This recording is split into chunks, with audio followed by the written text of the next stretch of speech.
My name is Kellen Voresh, and I have served the Galactic Council for 300 years. In all that time, I have welcomed 47 new civilizations into our halls. Each one came trembling, each one bowed, each one learned its place beneath us. I believed I had seen every possible form of first contact. I was wrong. The day the human ship appeared in our skis, I learned that everything I thought I knew about power was a lie. It began with an alert. I was in my private chambers on the council world of Thessarine when the emergency signal flashed across every surface. The tone was one I had heard only twice in my long life. It meant that something had entered our space which should not be there. I rose at once. My 8 limbs carried me through the crystal corridors of the council tower, where other ambassadors were already rushing toward the main chamber. Their faces told me they knew nothing more than I did. The prime speaker, a creature named Vaelth of the Emhari, was waiting at the central platform. His voice shook as he spoke. A single vessel had crossed the Forbidden Zone.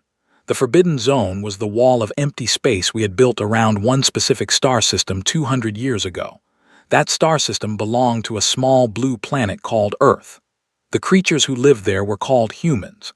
We had judged them too dangerous to themselves and too primitive to join the wider galaxy. So we had sealed them away and forgotten about them. Now one of their ships was flying toward us. I remember laughing quietly when I heard this. So did many others in the chamber.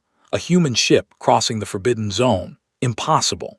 The humans had been burning simple chemical fuels the last time we checked on them.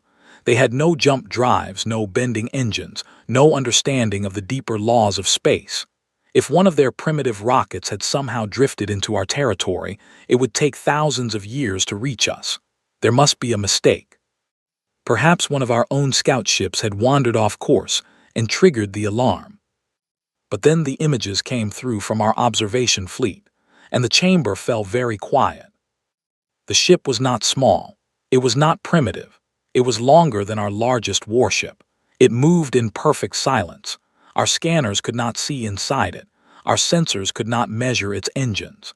It glided through space with a grace that no machine should possess. It did not look like something built by beings who had only recently discovered fire. It looked like something built by beings who had forgotten more than we had ever learned. I stood still for a long moment, staring at the image. My mind refused to accept what my eyes were showing me. This could not be a human vessel.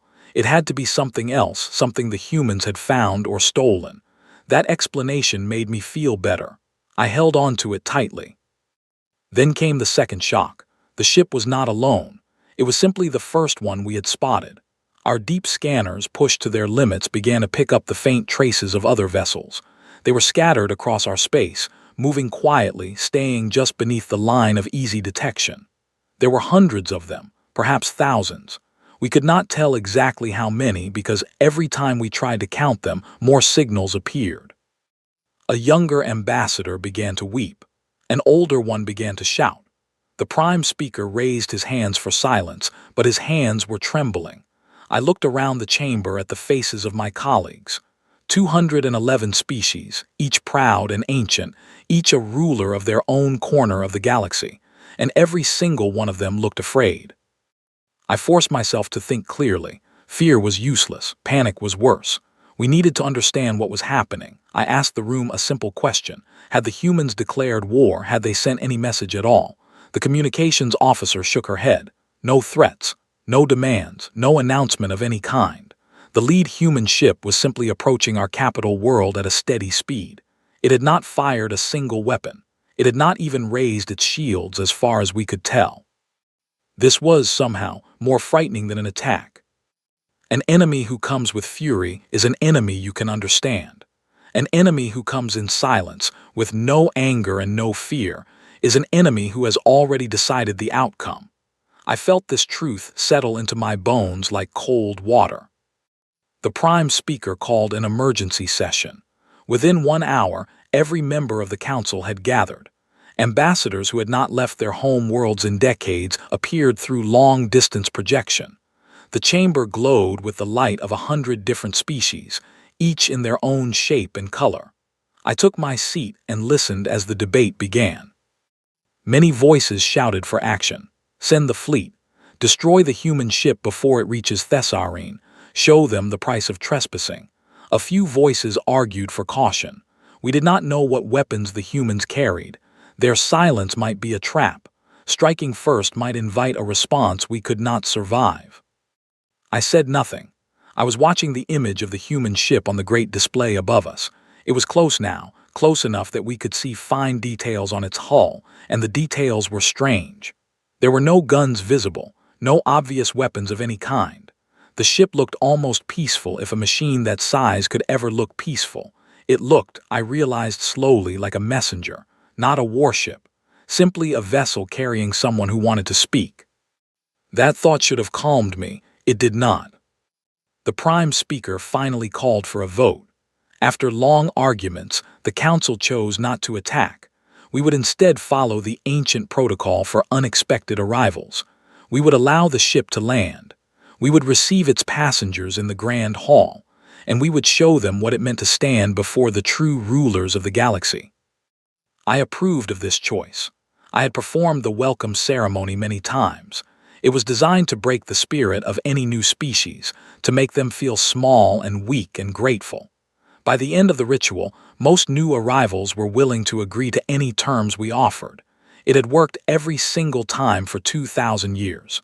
It would work again. I was sure of this as I left the chamber to prepare my ceremonial robes. I was still sure of it as I walked through the gardens of Thessarine, breathing the sweet air and listening to the songs of the crystal birds. I was still sure of it when the reports came in that the human ship had entered orbit around our world without asking permission. Then one final message arrived from the humans. It was their first communication since entering our space. It was very short. It did not contain any threats. It did not contain any demands. It was, in fact, almost polite. But something about it made me stop walking and stand perfectly still in the middle of the garden path. The message said only this: "We are sending a small group down to meet you. We will arrive in 1 of your hours. Please have the full council present. We have been waiting a long time to speak with all of you together." I read the message 3 times. I read it a 4th time. And slowly, a strange feeling began to grow inside me. It was not fear exactly. It was something older and deeper than fear. It was the feeling a small creature gets when it walks into a clearing and realizes, too late, that the clearing is empty because something much larger has cleared it. Please have the full council present. These were not the words of a beggar. These were not the words of a newcomer hopping to be accepted. These were the words of someone who had an appointment, someone who expected us to be there, someone who was in control of the situation in a way we had not yet understood. I returned to my chambers. I put on my robes with hands that would not quite stop shaking. I tried to tell myself that everything was fine, that we were the council, that we had ruled the stars for longer than the humans had been walking upright, that a single ship could not change anything. But as I walked back to the Grand Hall, with the light of our 2 suns falling through the crystal dome, I could not shake the feeling that I was about to meet something I did not understand. Something that had been preparing for this day while we had been sleeping. Something that knew every one of our secrets while we knew nothing of its own. The doors of the Grand Hall opened before me. 211 ambassadors were already in their places. The throne of the Prime Speaker sat empty at the center, waiting. Above us, through the transparent ceiling, I could see the faint shape of the human ship in high orbit. A smaller craft was already descending from it, dropping through our atmosphere with the same silent grace as the mother vessel. I took my seat. I folded my limbs in the traditional posture of welcome. And I watched the small ship come down toward the landing pad, bringing with it the 4 humans who were about to change everything I believed about the universe. The hall was quiet, the council was ready, and the humans were almost here. I did not know it yet, but this was the last moment of the old galaxy. The galaxy I had served, the galaxy I had helped to build, the galaxy that believed itself to be the strongest force in all creation. In a few minutes, that galaxy would end, and something new would begin to take its place, something I could not yet imagine, something the humans had been shaping in silence for 90 long years, while we laughed at them and called them children. They were not children. They had never been children. And now they had come to tell us so. The small ship touched the landing pad without a sound. The doors began to open. I leaned forward in my seat, my heart's beating faster than they had in a century. The first human stepped out into the light of our suns. She was small, she was calm, and she was smiling. I should have known then, I should have understood, but I did not. None of us did. Not yet. The human shuttle rested on the landing pad like a drop of silver water. It had made no sound as it descended. It had left no mark on the stone. The engineers in the observation gallery were whispering to each other, confused and uneasy. One of them said that the craft had no visible means of flight. Another said that its hull seemed to bend the light around it. A third simply shook his head and stopped speaking at all. The doors of the shuttle opened slowly. A soft white light spilled out. I watched, barely breathing, as 4 figures stepped down onto the surface of Thessarine. They walked in a loose line, without guards, without weapons, without any of the ceremony that new species usually brought. The leader was a woman. She was shorter than most of her companions. She wore simple dark clothing with no decoration. Her hair was tied back. Her hands were empty. She walked as if she had walked into this hall 1,000 times before. Behind her came 2 men and another woman. They carried no bags, no gifts, no flags. One of the men nodded politely to a pair of guards as he passed. The other looked up at the great crystal dome above us and smiled, as if admiring a pleasant painting. None of them appeared nervous. None of them appeared impressed. They simply walked forward, slowly and calmly, toward the center of the chamber. I studied the leader carefully as she approached. I am old enough to read the bodies of 100 different species. I can tell when a creature is frightened, when it is lying, when it is hiding a weapon. But this human gave me nothing. Her face was gentle. Her shoulders were relaxed. Her eyes moved across the chamber with easy curiosity. She looked like a guest at a pleasant dinner. She did not look like a person who had crossed forbidden space to face the rulers of the galaxy. She reached the center of the hall and stopped. She looked up at the Prime Speaker. She waited. The Prime Speaker rose from his high seat. He was old, even by the standards of his long-lived species. His voice had broken empires. I had heard him humble kings. I had watched him bring proud warlords to their knees with nothing but his words. Today he would do it again, I told myself. He would remind this small human of her proper place. He began the welcome of submission. It was the oldest speech in our records. Every new species heard it on their first day in this chamber. It was designed to be crushing. It listed the Council's achievements. It named the species we had lifted up and the species we had brought low. It explained the tithes that every member world must pay. It described the technologies that must be surrendered. It set out the borders that must be respected.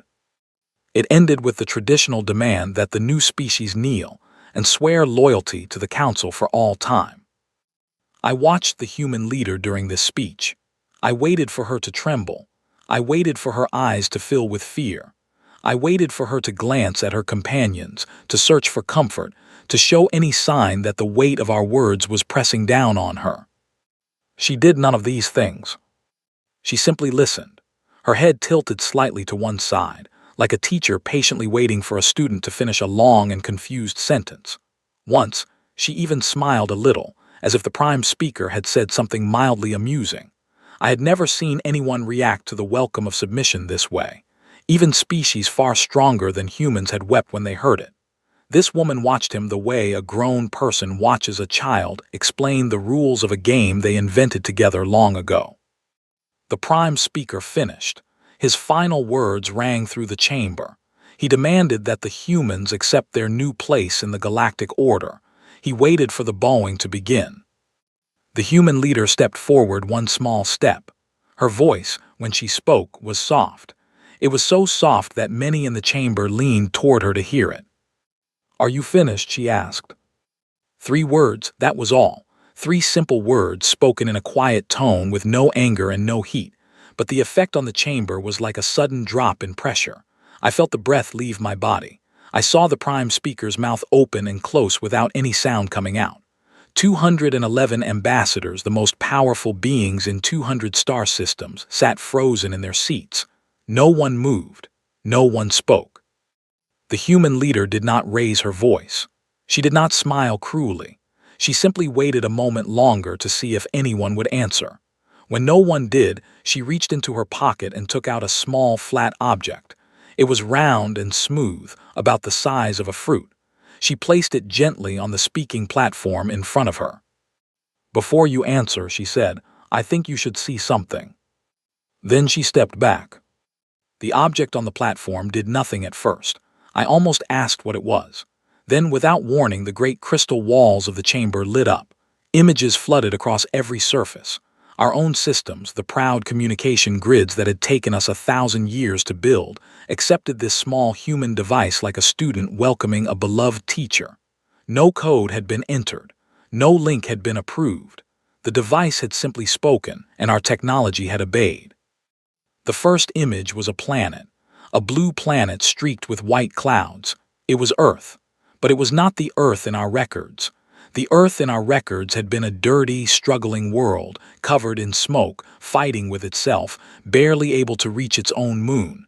This Earth was something else entirely. A great ring circled the planet's middle. Cities of light sparkled on its dark side. Ships moved between the surface and the ring like a steady river of silver drops. Beyond the ring, more structures floated in open space, vast and graceful, catching the sunlight on surfaces that seemed almost alive. The image shifted. I saw the moon. It too was covered in lights now. Whole cities stretched across its gray plains. The image shifted again. I saw the red planet that humans called Mars. It was no longer red. Green continents, blue oceans, forests, rivers, a world that had been dead for billions of years, now alive and breathing. I heard a sound next to me. It was the ambassador of the Hull, a proud old species that had ruled its sector for 10,000 years. He was making a low, frightened noise in his throat. He could not stop. I did not blame him. I was close to making the same noise myself. The human leader spoke again, in that same gentle voice. "We last saw your probes," she said, 90 of your years ago. "We did not wave at them. We did not hide from them. We watched them. We took them apart. We learned from them, and then we built our own." A new image appeared. It was one of our own scout probes, the ones we used to observe young species in secret. I recognized it at once. It was shown being taken gently from orbit by a small human craft. Then it was shown inside a clean white room, surrounded by human scientists. They were smiling at it the way a person smiles at a simple puzzle they have already solved. "We have been watching you," the leader said, "for 60 years. We have seen your private meetings. We have listened to your secret orders. We have read the records you thought were safe. We know the names of your spies. We know the locations of your weapons. We know which of your members hate each other and which of your members are planning to betray each other next." She paused. She looked around the chamber with kind eyes.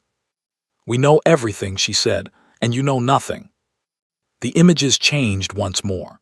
Now we saw ships, human ships, thousands of them, tens of thousands. They were not approaching our worlds. They were already there, sitting quietly in orbit around every major council world. Resting in the shadows of our moons, drifting behind our asteroid belts, waiting outside our shipyards. Every defense we had was already surrounded. Every secret base we had was already watched. Every single place we believed ourselves safe was already inside a net we had never seen. The chamber was silent. I tried to speak. My mouth opened. Nothing came out. I looked at the prime speaker. His old face had gone pale. He was trying to speak too. He could not. I looked at the other ambassadors. 8 limbs, 4 arms, smooth skin, scaled skin, tall, small, young, old. Every one of them was silent. Every one of them had been made speechless at the same moment. The human leader folded her hands in front of her. She waited. She did not rush us. She did not enjoy our shock. She simply stood there, patient and calm, as if she had known this moment would happen and had already made peace with it long ago. "You cannot speak," she said softly. "I understand.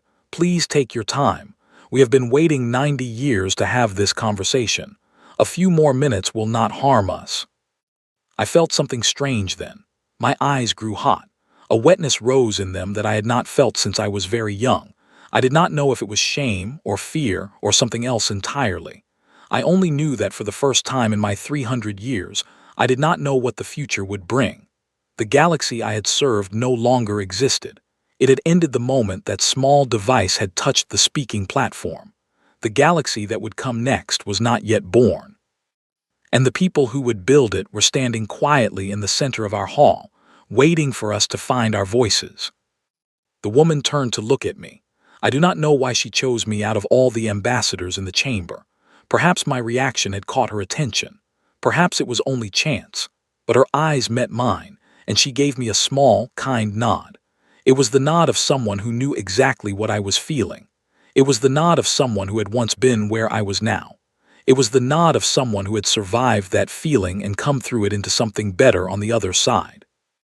It terrified me more than all the ships in orbit, because it meant that she was not my enemy. She was something far more dangerous than an enemy. She was a teacher. And I, along with every other ambassador in this room, was about to become her student. Whether we wanted to or not. The human leader gave her name at last. She told us to call her Claire. She said her full name was Claire Bennett and that she spoke for a group of people she called the Human Coordinating Assembly. She said there were others with her. The two men were named Peter and Henry. The second woman was named Alice. All four of them bowed slightly to the chamber when their names were spoken, not the deep bow of submission. A simple, polite bow of greeting, as one equal might offer another at a meeting. The prime speaker finally found his voice. It was not the booming voice of authority he had used earlier. It was smaller, older, tired. "What do you want?" he asked. Claire Bennett smiled. It was a patient, careful smile without cruelty. "To talk," she said. "That is all. Simply to talk. We have much to discuss, all of us together, and we have waited long enough." She stepped back from the platform and waited for someone to invite her to begin. The chamber was silent around her. I looked up at the crystal dome, at the blue sky of Thessarine, at the faint shape of the great human ship still hanging above us. Then I looked back at the small woman in dark clothing standing alone in the center of the most powerful room in the galaxy. And I understood, with a calm that surprised me, that she was not alone at all. The galaxy had changed. We simply had not noticed yet. But we were about to. For a long time, no one in the chamber moved. The small human device on the speaking platform had gone quiet, but the images it had shown still burned in my mind. I could still see the rings around Earth. I could still see our own ship surrounded by silent human vessels. I could still hear Claire Bennett's soft voice saying those three impossible words: "We know everything." The prime speaker finally rose again. His movements were slower now. Some of the pride had drained from his body. He looked less like a ruler and more like an old man who had just learned that the house he lived in belonged to someone else. He invited the human delegation to stand before the council and present whatever they had come to say. His voice was polite. It was also careful. Claire Bennett thanked him with a small nod.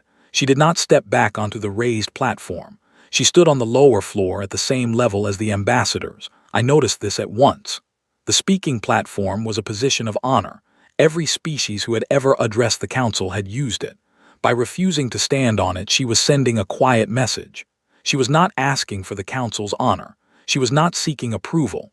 She was here as an equal, and she would speak as one. Her companion stood behind her.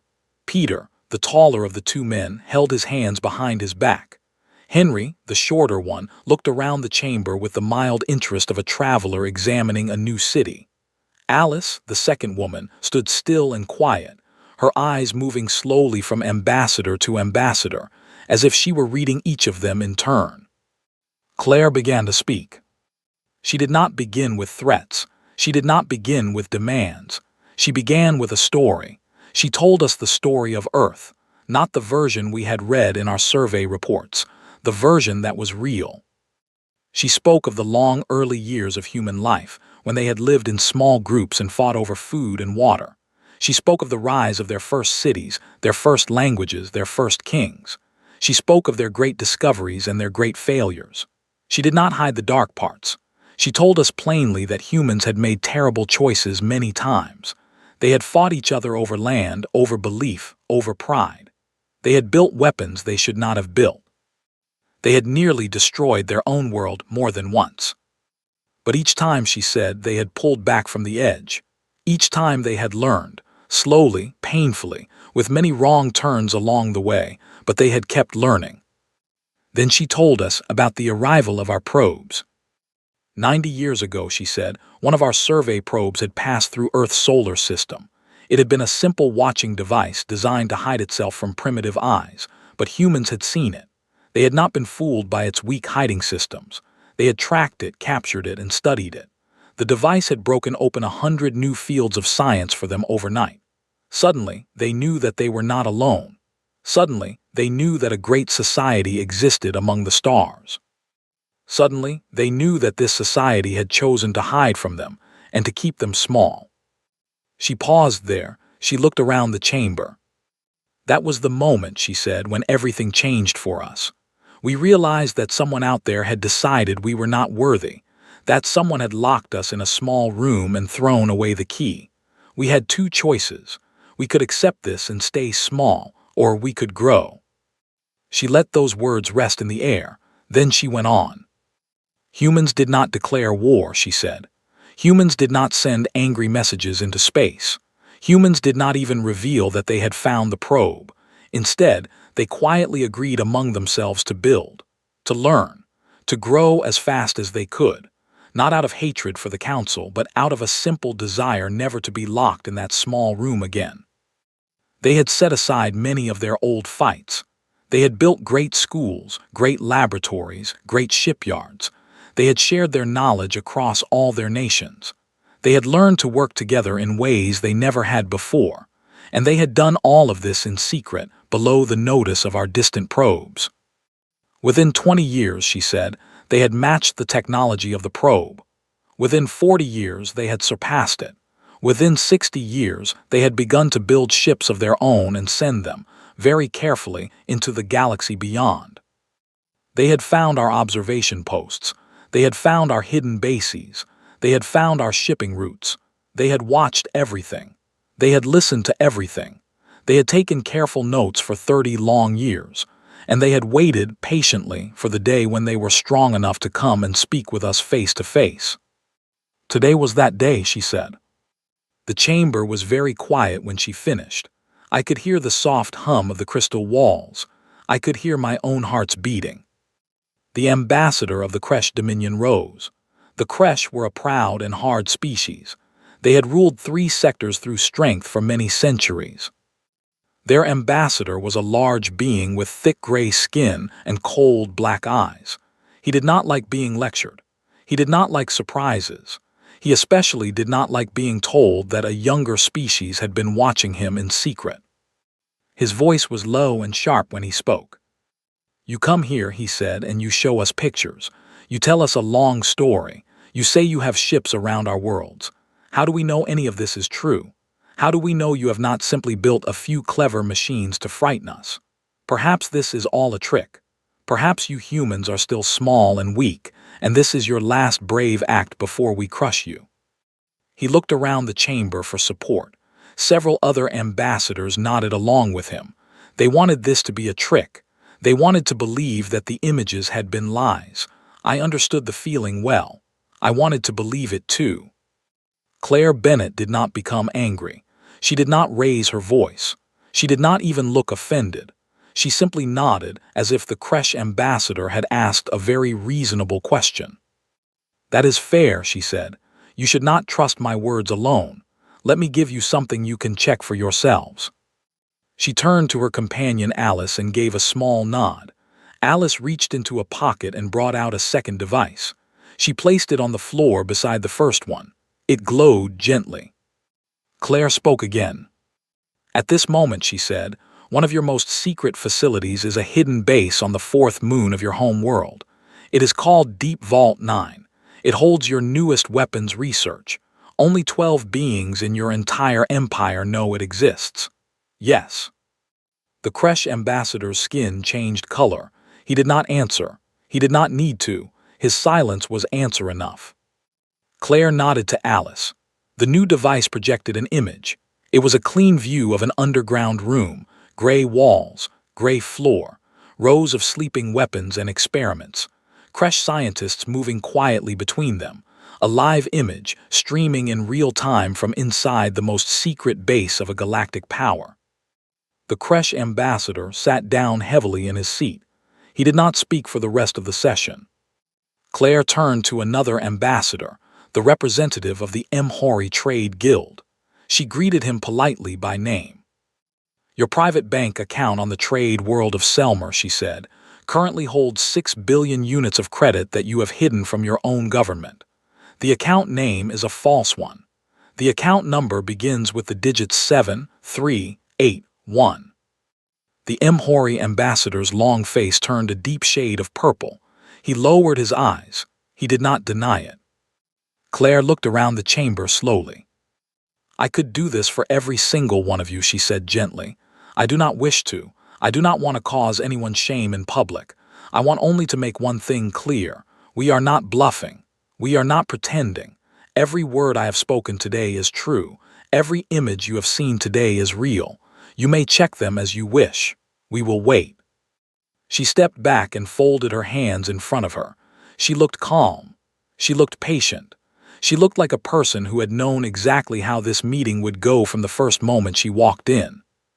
Around me, the chamber began to stir. Ambassadors whispered to their assistants. Some sent urgent messages to their home worlds. Some bent over their private screens, checking the claims she had just made. I watched several of them go still as the truth reached them. One ambassador wept quietly into his hands. Another simply stared at the floor, seeing nothing. I did not send any messages. I did not need to. I already knew that every word was true. I could feel it in my bones. The humans had not come here to lie. They had come here to speak plainly after 90 years of listening. After a long while, the prime speaker raised a trembling hand and asked for silence. The chamber slowly quieted. He turned to Claire Bennett. His voice was almost a whisper. What, he said, do you want from us? Claire Bennett smiled that gentle, patient smile again. I thought you would never ask, she said softly. She walked a few steps closer to the center of the chamber. She looked up at the great dome above us at the light of our two suns falling through the crystal. She took a slow breath. Then she began to speak, not with threats but with an offer that would change the galaxy forever. And the council, silent and pale, listened to every word. Claire Bennett stood in the center of the chamber and spoke for a long time. Her voice never rose. Her words were never sharp, but every sentence fell on the council like a heavy stone. I listened with my hands folded tightly in my lap. My 8 limbs had grown cold. My mind was racing ahead of her words, trying to guess what she would ask for next. She began by saying something that surprised us all. We do not want to rule you, she said. We do not want your thrones. We do not want your tithes. We do not want to take your worlds or your fleets or your titles. We have no interest in becoming the new masters of the galaxy. That has been done before by many species many times. It always ends the same way. We have read your history. We have read our own history. We know the pattern. She paused and looked around the chamber. So let me tell you, she said, what we do want. She began to list things. She did so calmly, one point at a time, so that every ambassador could follow. The first thing she asked for was the end of the forbidden zones. There were 14 such zones in the galaxy. Each one surrounded a young species that the Council had decided to lock away. Some of these species had been trapped for thousands of years. They had no idea why the stars above them seemed empty.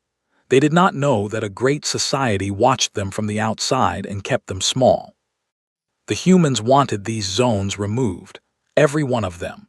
The young species inside them would be told the truth about the galaxy. They would be given a choice. They could step into the wider community at their own speed, or they could choose to remain alone. But the choice would be theirs, not ours. The second thing she asked for was the end of the tithe system. For 10,000 years, The council had required every member world to send a portion of its wealth to the central treasury. The strong worlds paid little. The weak worlds paid much. The rule had been designed by the founding species to keep the weak weak and the strong strong. Whole populations had starved over the centuries because their tithes were too high. Claire said this plainly. She did not soften her words. She looked at the prime speaker as she spoke. The prime speaker looked away. The third thing she asked for was the release of the records. The council had a secret library. It held every lie we had ever told, every secret war we had ever waged, every crime we had ever hidden. Most ambassadors did not even know this library existed. The humans, of course, did. They wanted it opened. They wanted every member world to be allowed to read its own history clearly and truthfully for the first time. The fourth thing she asked for was the end of the uplift programs. For many ages, the council had taken young species from their home worlds and raised them in special schools. We had told them it was an honor. We had told them they were being prepared for leadership. The truth was that we had been shaping them into loyal servants, taking their love of their own people and slowly replacing it with love of the council. Claire said the programs must end. The children must be sent home. Their families must be reunited. The fifth thing she asked for was the sharing of the hidden technologies. Over the centuries, the council had quietly suppressed any invention that might let smaller species become too powerful. Medical tools that could cure diseases in 1 hour. Farming systems that could feed a whole world on a single field. Energy methods that could power a planet for free. All of these had been locked away so that the strong worlds would keep their advantage over the weak. Claire wanted the locks broken. She wanted every world to have access to every tool that could help its people live better lives. She spoke of these 5 things slowly. She did not rush. She let each one settle into the chamber before moving to the next. By the time she was finished, the air felt heavy. The old galaxy, the galaxy I had known and served, was being dismantled piece by piece, right in front of me. And the strangest part was that she was not destroying it. She was simply asking us to stop holding other people down. Every demand she made was a demand for fairness, not for revenge, not for power, just fairness. And that was the hardest part of all to bear, because we could not argue with any of it. We knew in the quiet places of our hearts that she was right. We had always known it. We had simply chosen not to look. When she finished her list, she stood quietly and waited. The prime speaker did not rise. He looked too tired to rise. An older ambassador, a wise being named Oral, stood instead. Oral had served the council for almost as long as I had. He was a thin creature with silver skin and soft eyes. He had always been the voice of caution in our long debates. He asked Claire a careful question. "And if we refuse," he said, "if the council votes to reject your requests, what happens then?" The chamber held its breath. I held mine. This was the moment every ambassador had been dreading. Now the threats would come. Now she would speak of fleets and weapons and destruction. Now we would learn the true price of saying no. But Claire Bennett only tilted her head slightly, as if the question confused her. "Nothing happens," she said. There was a long silence. Oral blinked. "What did you say?" he asked. "Nothing happens," Claire repeated gently. "If you refuse, we simply go home. We leave your space. We remove our ships. We return to Earth. We continue to live our own lives. We do not attack you. We do not punish you. We do not threaten you. We go home." She looked around the chamber at the astonished faces. "But we will also stop waiting," she said. "We will stop hiding. We will begin to speak openly with the young species you have locked away. We will begin to share our medicines with the poor worlds you have ignored. We will begin to trade freely with the small worlds you have crushed. We will not make war on you. We will simply live in the galaxy as we see fit. And slowly, over the years, other worlds will begin to see that another way is possible. They will begin to leave your council on their own. They will begin to build new friendships. They will begin to form a different kind of community, one built on equal terms." She smiled very faintly. "This will not happen fast," she said. "Perhaps it will take 50 years, perhaps 100, perhaps 2, but it will happen. Your council will grow smaller, your tithes will dry up, your power will fade. Not because we attacked you, because we simply chose not to play your game any longer. And once one player stops playing, the game begins to end." She paused, and her voice softened even more. "In the end," she said, "your children will come to us. They will ask us for help. They will ask us for medicine and food and peaceful trade, and we will give it. We will always give it. That is who we are. We do not hate you. We do not wish harm to your people, but we will not kneel to you, and we will not let you keep the galaxy in a cage." The silence after she finished was deeper than any silence I had ever heard. It was not the silence of fear. It was the silence of understanding. Every ambassador in that chamber understood what she had just said. She was not threatening us with destruction. She was offering us something much worse. She was offering us to become unimportant, to fade away, to be forgotten, not through battle, but through the simple, quiet choice of other worlds to walk a better path. No conqueror in all our long history had ever offered such a thing. Conquerors come with fire and steel, and they can be fought. They can be hated. They can be resisted. But you cannot fight a neighbor who simply refuses to act as you do. You cannot resist an example. You cannot make war on a quiet kindness that is slowly changing the hearts of everyone around you. The Kresh ambassador rose again. His voice was rough. He tried to sound strong. "You speak as if you have already won," he said, "but we have our fleets. We have our defenses. We have 10,000 years of power. You are 4 people in a small ship." Claire Bennett looked at him without anger. "There are not 4 of us," she said. "There are 11 billion of us. And we are not in a small ship. We are already in your skis. We are already in your ports. We are already in your homes if you have eyes to see us. You have simply not noticed because we do not wear our strength the way you wear yours." She looked around the chamber one more time. "I have not come to frighten you," she said. "I have come to ask you to join us. The galaxy is changing. It is going to change with or without you. We would much prefer with, but the choice is yours." The Prime Speaker slowly raised a shaking hand. His voice was barely a whisper when he spoke. "We need time," he said. "We need to think. We need to speak among ourselves. We cannot give an answer now." Claire Bennett nodded once. "Of course," she said, "take as much time as you need. We are patient. We will wait outside your atmosphere. When you are ready to speak, you may call us. If you decide to refuse, that is also your right. Either way, we will not act against you." She gave a small bow to the chamber. Her 3 companions bowed with her.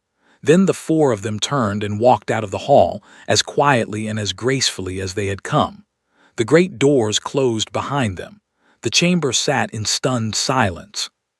Then all at once, it exploded into noise. Every ambassador began to speak at the same time. Some shouted. Some wept.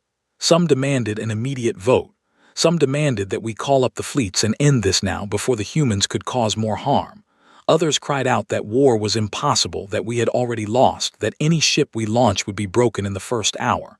Arguments broke out between old allies. Friendships of 1,000 years cracked in an afternoon. The Prime Speaker shouted for order again and again, but no one listened. I sat very still in my seat and watched it all happen. I did not shout. I did not weep. I did not argue. I simply thought. I thought about the long centuries I had served this council. I thought about the 47 species I had welcomed into our halls.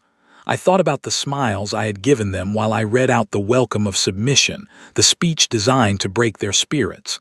I thought about the worlds we had starved, the children we had taken, the books we had burned, the truths we had buried. I thought about Claire Bennett standing quietly in the center of the chamber, asking us to stop. And for the first time in 300 years, I felt something I had never felt before. I felt ashamed. It was a strange, heavy, clean feeling, like standing in cold rain after a long, hot walk. I did not enjoy it, but I did not want it to go away either. It felt true. It felt real. It felt like something I had owed for a very long time and had finally been given the chance to pay. The Prime Speaker finally managed to bring the chamber back to order. He announced that the council would recess for 2 full days. Every ambassador would send word to their home world. Every government would make its own decision. When we returned, We would vote on the humans' proposal. The chamber slowly began to empty. Ambassadors left in tight groups, whispering to each other. Some walked alone, their faces pale. I rose from my seat last of all. I walked out of the hall and into the gardens of Thessarine. The two suns were setting.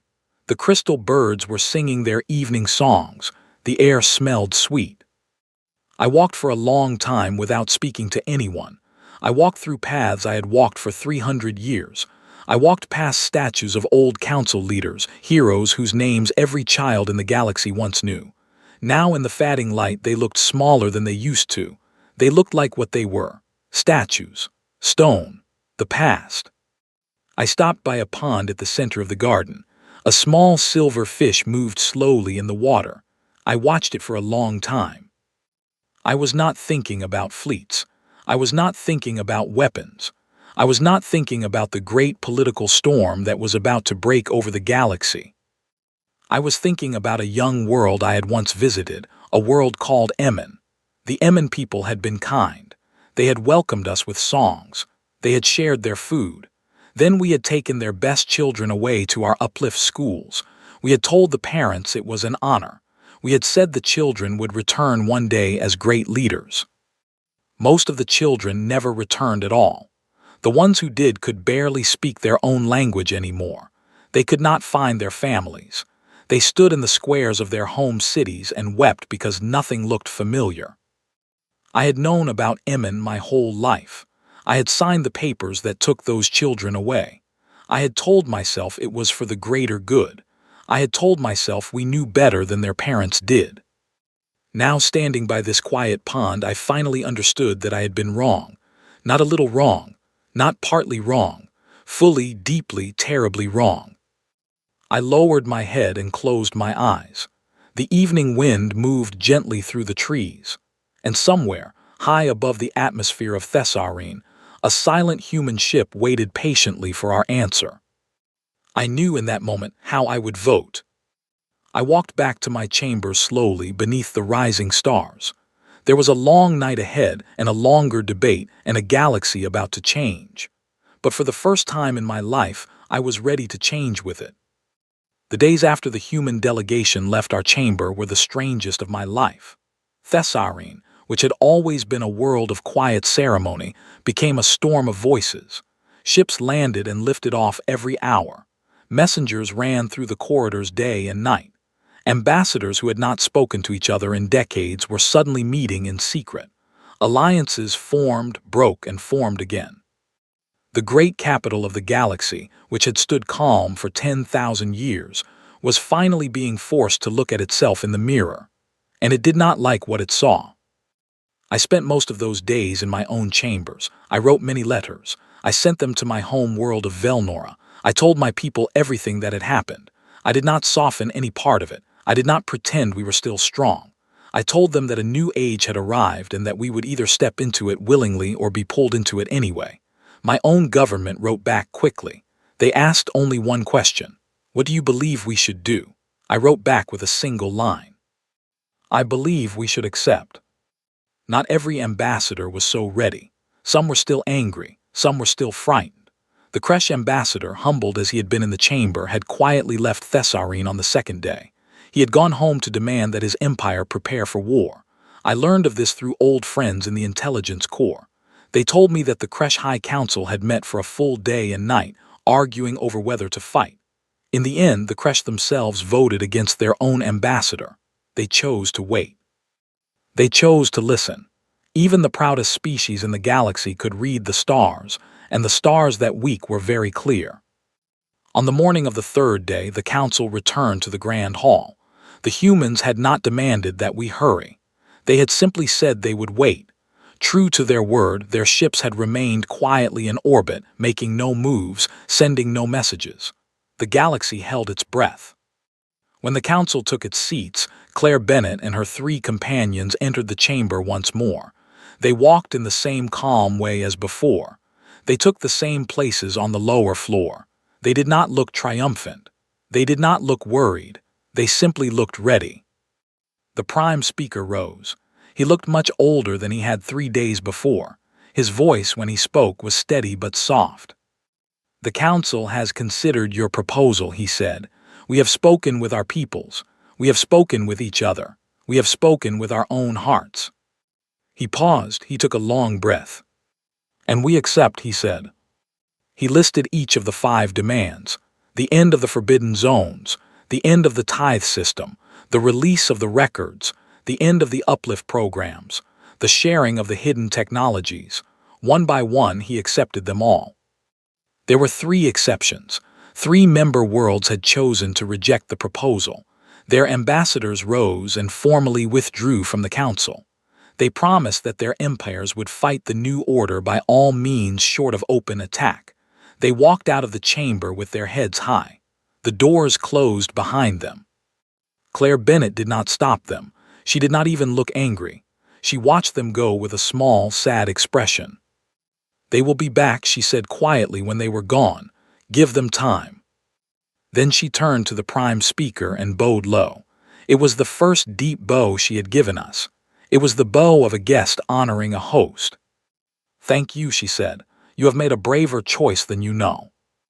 The months that followed were like nothing the galaxy had ever seen. The forbidden zones came down first. Human ships guided our own vessels into the young star systems we had sealed away for so long.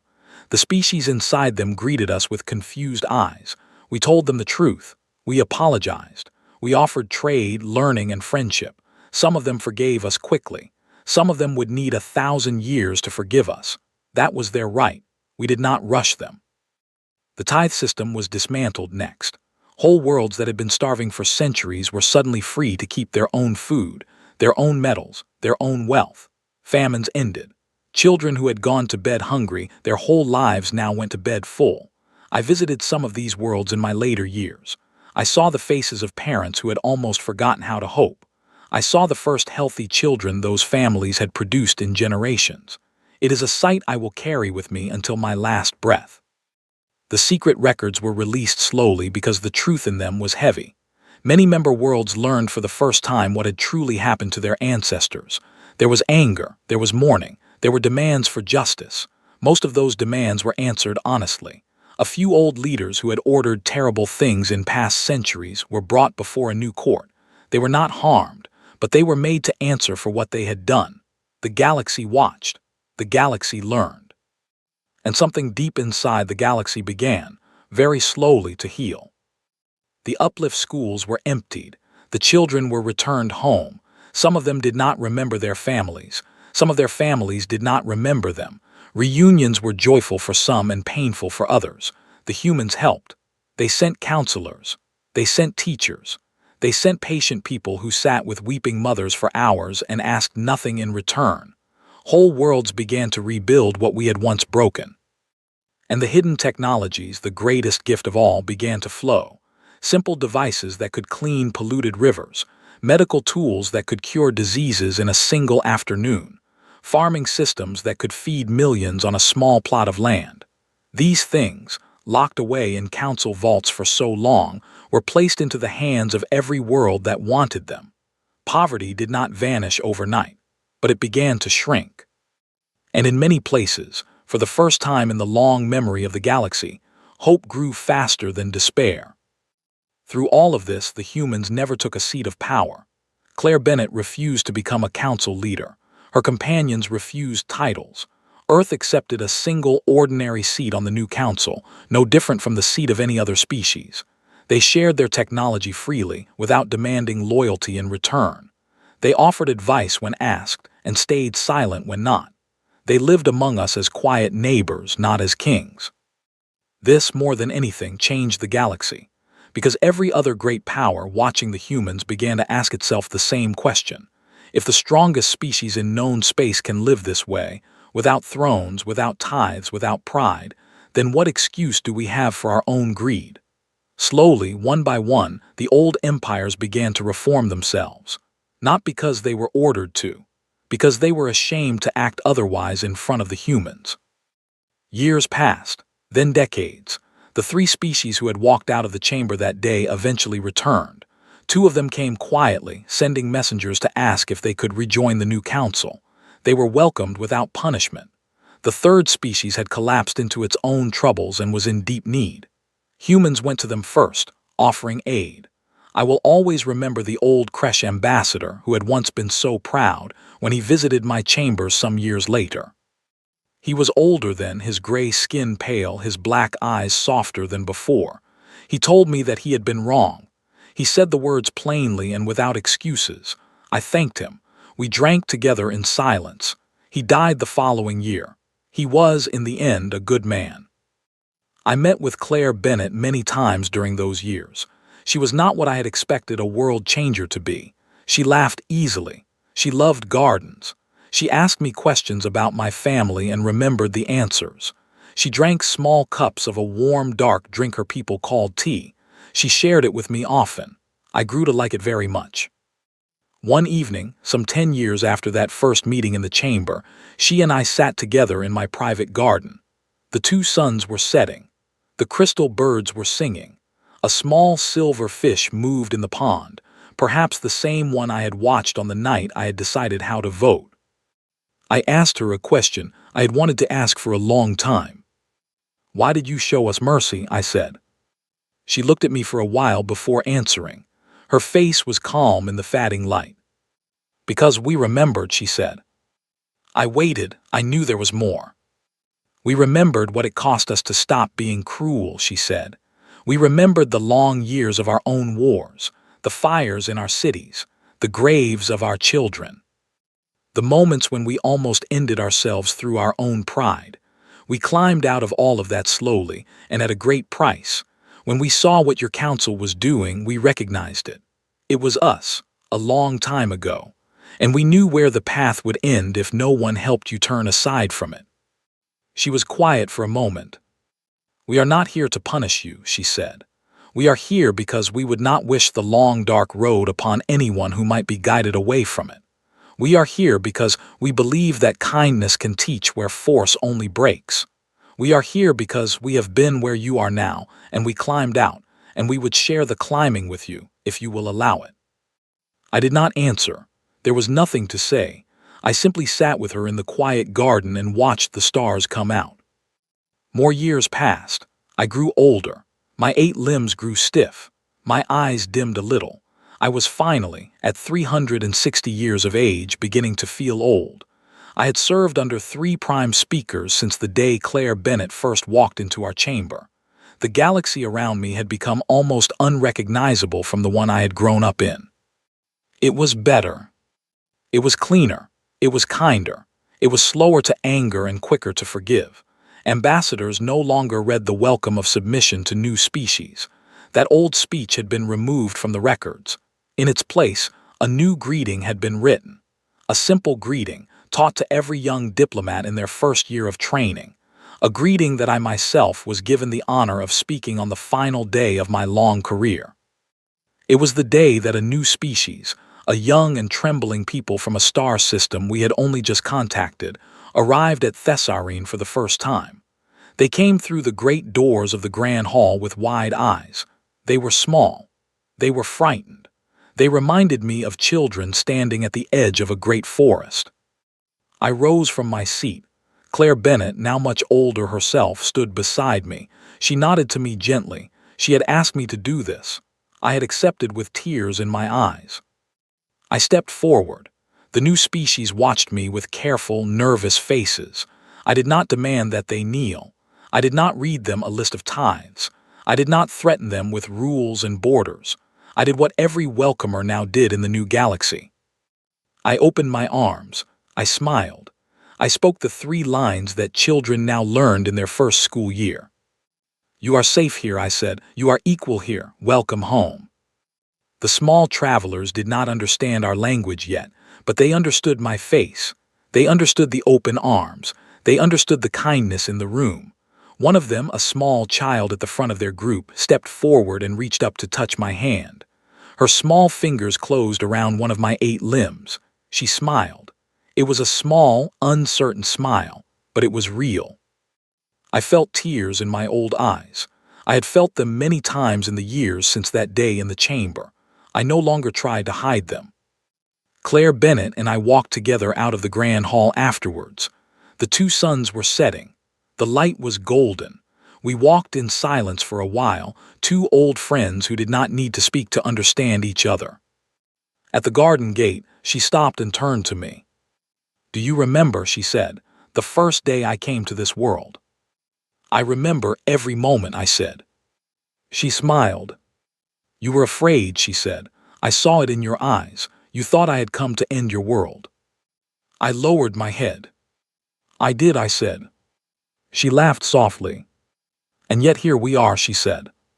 "Here we are," I agreed. We stood together in the fading light. Above us, the first stars of evening were beginning to appear. They were the same stars I had known my whole life. They were not the same stars at all. Every one of them looked different now. They were no longer the stars of an empire. They were the stars of a family. A wide, strange, many-shaped family, still learning to live together, still making mistakes, still healing from old wounds. But a family all the same. I thought back to that first day in the chamber. I thought of the silence that had fallen over us when Claire Bennett had placed her small device on the speaking platform. I thought of how the 211 of us had tried to speak and found no words. I thought of how the humans had stood quietly, patiently, while the old galaxy crumbled around our feet. When Earth arrived, the Galactic Council could not speak. It was true then. It was still true in its way now. Because what could we have said? What words could have answered the calm arrival of a people who had spent 90 years growing in silence so that they could teach us gently instead of breaking us harshly? What words could have met a kindness so deep that it cost us nothing but our pride? There had been nothing to say. There had only been something to learn. And we had learned, slowly, painfully, with many wrong turns along the way, but we had learned. And the galaxy was better for it. I was better for it.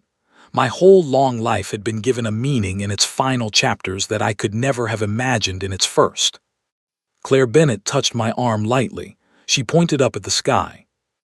"Walk with me a little longer," she said. "The stars are out." I walked with her. The stars were out. And together, the old ambassador and the quiet woman who had once silenced a council, we went on into the evening, beneath a galaxy that had finally learned to speak with a gentler voice. The end.